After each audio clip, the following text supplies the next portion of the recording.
तू मेरे साथ साथ, मैं तेरे साथ साथ, हम दोनों का है प्यार। खट्टा आम का अचार, खट्टा आम का अचार। कालू जी, मुझे आम का अचार बहुत पसंद है, मुझे आम का अचार ला दो ना। गोरी, तुम चिंता ना करो, मैं आज ही तुम्हारे लिए कहीं से आम का अचार चुरा कर लाता हूँ। मेरा सुंदर पति, मुझे पता था मेरा कालू पति जी मेरी खातिर कोई भी चोरी कर सकता है। कालू कौवा घर से निकलता है। कालू कौवा सीधा बुलबुल के पास जाता है। बुलबुल बुलबुल, क्या तुम्हारे घर में आम का अचार है? नहीं कौवे, मेरे पास आम का अचार तो नहीं है, मेरे पास हरी मिर्ची और गाजर का अचार है। नहीं, मुझे आम के अचार की जरूरत है, वो मुझे कहाँ से मिलेगा? पिछली बार हरियाली तोती ने आम का अचार बनाया था, तुम हरियाली तोती के पास जाओ और उससे पूछ लो।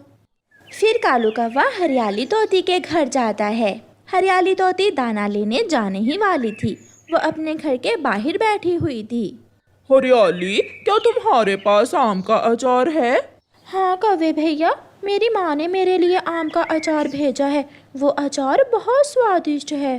हरियाली तोती, मुझे आम का थोड़ा सा अचार दे दो, मेरी पत्नी मांग रही है। कौवे भैया ठीक है, मगर थोड़ा सा ही मिलेगा। ऐसा कहते हुए हरियाली तोती कौवे को थोड़ा सा आम का अचार दे देती है। अब चलो घर से बाहर हो जाओ, मुझे कुंडी लगाकर दाना लेने जाना है। कौवा हरियाली के घर से बाहर चला जाता है और हरियाली कौवे को आम का अचार देने के बाद घर के दरवाजे की बाहर से कुंडी लगाकर दाना लेने चली जाती है।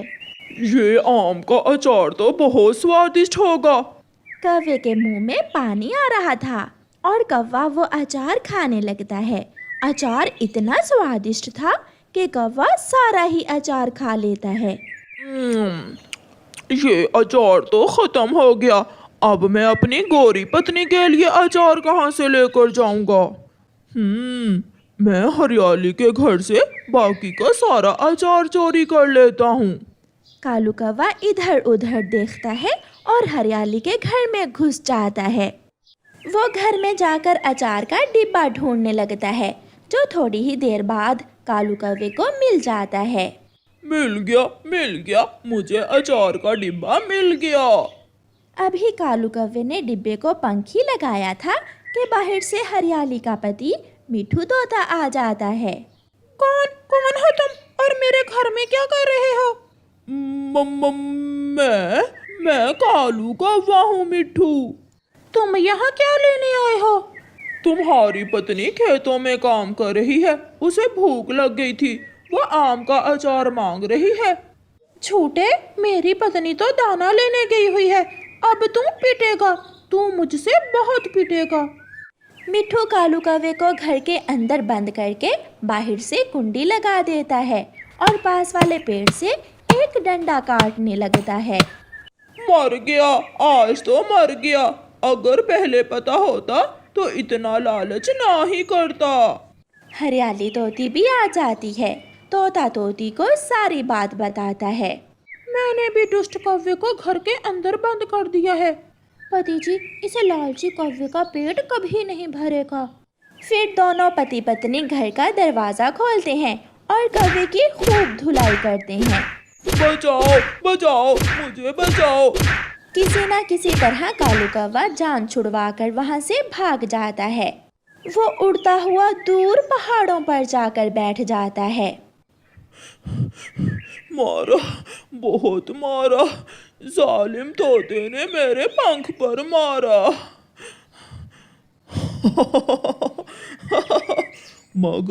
मगर अचार भी बहुत स्वादिष्ट था, मगर अब मैं गोरी के लिए अचार कहाँ से लेकर जाऊं? पास से चिड़िया गुजर रही थी। कौवा चिड़िया से पूछता है, चिड़िया चिड़िया, क्या तुम्हारे पास आम का अचार है? नहीं कौवे, मेरे पास आम का अचार तो नहीं है, अगर तुम मुझे कच्चे आम ला दो तो मैं तुम्हें आम का अचार ज़रूर बना दूंगी। मैं अभी कच्चे आम लेकर आता हूँ। फिर कालू कौवा चील के आमों के बाग में जाता है और इधर उधर देखकर चील के बाग से कुछ कच्चे आम तोड़ लेता है। थोड़ी दूर बैठा हुआ कबूतर कौवे को चोरी करते हुए देख लेता है। कौवा, कौवा चोर, मैं अभी जाकर चील को बताता हूँ। कौवा वो कच्चे आम लेकर चिड़िया के घर जाता है। मैं ले आया चिड़िया, चिड़िया मैं कच्चे आम ले आया हूँ। सिर्फ इन कच्चे आमों से अचार थोड़ी बनेगा, आप जल्दी से जाओ, नमक, मिर्ची, कुछ मसाले और सरसों का तेल भी लेकर आओ। ये सब तो बहुत मुश्किल है, मगर मैं अपनी पत्नी गौरी को आमों का अचार खिलाने के लिए कुछ भी कर सकता हूँ। कौवा इंसानों की बस्ती में जाता है। किसान की पत्नी ने अपनी छत पर लाल मिर्ची सुखाने के लिए रखी हुई थी। कौवा लाल मिर्ची चुराता है और भाग जाता है।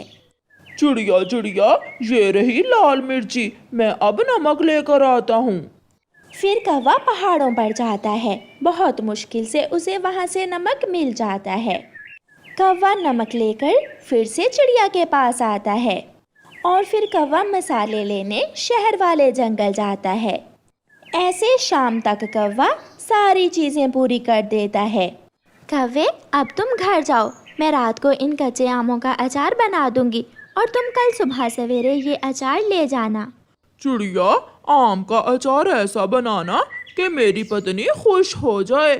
कौवा घर चला जाता है। कहाँ है कालू जी, मेरा आम का अचार कहाँ है? गौरी, मैं कच्चे आम और मसाले चिड़िया को देकर आया हूँ। चिड़िया तुम्हारे लिए आम का अचार बना रही है। और ये तुम्हारे पंख पर क्या हुआ है? कौवा बात छुपा लेता है कि वो तो तोतों से पिटा है। कुछ नहीं, बस कांटा चुभ गया था। दूसरे दिन चिड़िया कच्चे आमों का अचार बना लेती है। कौवा सुबह सवेरे आता है और चिड़िया से अचार ले जाता है। कौवा घर जा रहा था कि रास्ते में चील और कबूतर आ जाते हैं। चील दी, यही है वो कौवा जिसने आपके बाग से कच्चे आम तोड़े थे। कौन? मैं नहीं हूँ वो कौवा। कहाँ है? मेरे बाग से तोड़े हुए कच्चे आम कहाँ है? जल्दी बताओ, वरना मैं तुझे जान से मार दूंगी। चील दी, मैंने तो उन आमों से अपनी पत्नी के लिए आम का अचार बनवा लिया है। तो फिर मुझे ये अचार ही दे दो। चील कौवे से अचार वाला बर्तन छीन लेती है। भाग जाओ यहाँ से, शुक्र करो मुझे आम का अचार बहुत पसंद है, इसलिए मैं तुझे छोड़ रही हूँ, वरना मार मार कर तुझे उल्लू बना देती मैं। फिर कौवा रोता हुआ खाली हाथ ही घर लौट जाता है। प्यारे दोस्तों, इस कहानी को लाइक, अपने दोस्तों के साथ शेयर और चैनल को सब्सक्राइब करना बिल्कुल मत भूलना। आपका धन्यवाद। दूर किसी जंगल में रानो चिड़िया अपनी बेटी गुड़िया के साथ रहती थी। उसके पति की मौत 2 महीने एक गंभीर बीमारी के कारण हो गई थी। पति के इलाज में माँ चिड़िया की सारी जमा पूंजी खर्च हो गई थी और अब वो दाने दाने की मोहताज हो गई थी। इसलिए रानो चिड़िया दूसरों के घरों में झाड़ू पोछा करके अपना और अपनी बेटी का पेट पालती थी। एक दिन रानो चिड़िया गौरी कौवी के घर का काम कर रही थी कि एक गिलास मम्मा चिड़िया के पैर से छूटकर गिर जाता है और टूट जाता है। मनहूस, अंधी हो गई हो क्या? देखकर काम नहीं कर सकती? पिछली बार एक प्लेट तोड़ दी थी और आज गिलास तोड़ दिया। चल भाग, मैं तुझे अब काम पर नहीं रखूंगी। गौरी मालकिन, मुझे गरीब पर दिया करे, मैं कहाँ जाऊंगी? मैं और मेरी बेटी भूख से मर जाएंगी। जो कल मरती हो आज मर जाओ, मगर मैं अब तुम्हें काम पर किसी कीमत पर नहीं रखूंगी। रोती हुई माँ चिड़िया अपने घर चली जाती है। अपनी माँ को रोता हुआ देखकर उसकी बेटी गुड़िया कहती है, माँ क्या हुआ है, आज आप इतना रो क्यों रही हैं? गुड़िया बेटी, मालकिन गौरी ने आज मुझे काम से निकाल दिया है, अब हम माँ बेटी क्या करेंगी? कुछ दिन ऐसे ही गुजर जाते हैं। माँ चिड़िया को कोई भी काम नहीं मिलता। फिर थक हार कर माँ चिड़िया अपना कुछ सामान लेती है और अपनी बेटी गुड़िया को साथ लेकर अपनी माँ वाले जंगल चल देती है। रास्ते में वो पानी पीने नदी के पास रुकती है। माँ, और कितना दूर है नानों का जंगल? मैं तो थक गई हूँ। बेटी, वो जो बड़े पेड़ नजर आ रहे हैं, उन पेड़ों के दूसरी ओर है तेरी नानों का घर। वो दोनों माँ बेटी फिर से उड़ती हैं और वो दोनों दूसरे जंगल पहुंच जाती हैं। गुड़िया अपनी नानों का घर देखकर बहुत खुश होती है। वाह माँ, नानों का घर तो हमारे घर से भी ज्यादा सुंदर है। फिर मम्मा चिड़िया दरवाजे पर दस्तक देती है। अंदर से एक बुलबुल बाहर आती है। जी बताइए, आपको किससे मिलना है? ये घर तो मेरी माँ का है। वो चिड़िया जो यहाँ रहती थी वो तो पिछले महीने ही मर गई थी, तब से ये घर मेरा है और मैं ही इस घर में रह रही हूँ। अपनी नानों का सुनकर गुड़िया और उसकी मम्मा फूट फूट कर रोने लग जाती हैं। नानो भी हमें छोड़कर चली गई, पापा भी चले गए। मम्मा, अब हम अकेले कैसे जीवन गुजारेंगे? हमारा कोई भी नहीं है। चलो बेटी, अब हम कहीं और जाती हैं। वो माँ बेटी वहाँ से उड़ती हैं। थोड़ी दूर उन्हें एक पक्षी दर्द से तड़पता हुआ दिखाई देता है। वो दोनों माँ बेटी वहाँ जाती हैं। गुड़िया पूछती है, पक्षी क्या हुआ है? आप रो क्यों रहे हो? मुझे बचाओ, मुझे बचाओ, मेरे पंख में कांटा चुभ गया है, कोई मेरा ये कांटा निकाल दे। गुड़िया बहुत ध्यान से उस पक्षी के पंख से कांटा निकाल देती है। आपका बहुत बहुत शुक्रिया, मैं कब से दर्द से यहाँ करहा रहा था।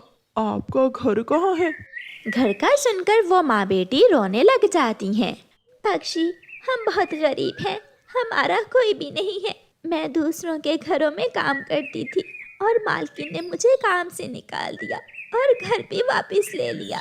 उस पक्षी को मम्मा चिड़िया और गुड़िया की बात सुनकर उन पर बहुत दया आती है। आप मेरे पीछे पीछे आ जाएं, मैं आपको एक नई दुनिया में लेकर जाता हूँ, वहाँ मेरे अलावा दूसरा कोई नहीं रहता। फिर मम्मा चिड़िया और गुड़िया उस पक्षी के पीछे पीछे उड़ती हैं और वो पक्षी सागर के ऊपर से उड़ता हुआ उन दोनों माँ बेटी को एक अनजान टापू पर ले जाता है। ये घर मेरा है और ये साथ वाला घर मेरे दोस्त का था जो पिछली बारिश में मर गया। बहुत पक्का दोस्त था वो मेरा। आप दोनों माँ बेटी इस घर में रह सकती हो।